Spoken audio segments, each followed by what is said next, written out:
How to make a scorpion killer. Scorpions are a source of fascination and fear for many people. Part of the arachnid family, scorpions commonly frequent dry climates. Scorpions are drawn to damp, dark and quiet locations around structures that provide cover from extreme temperatures. Although used primarily for defense, the stinging tail of a scorpion is capable of inflicting a painful wound. You can control scorpions around a home or property with the use of a homemade liquid insecticide.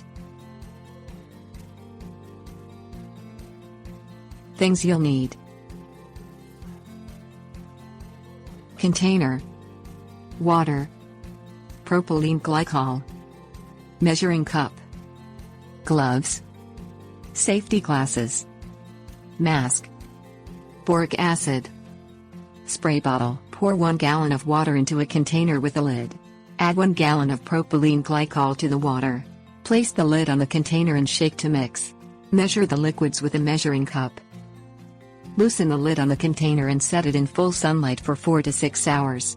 Leave the container and mixture undisturbed to heat in the sunlight. Remove the container from the sunlight when it is warm to the touch. The boric acid will mix more easily in warm water.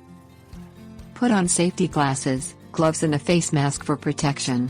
Remove the top from the container and add 1 pound of boric acid to the mixture. Place the top back on the container and shake to mix.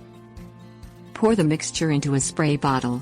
Adjust the nozzle on the bottle to a coarse spray.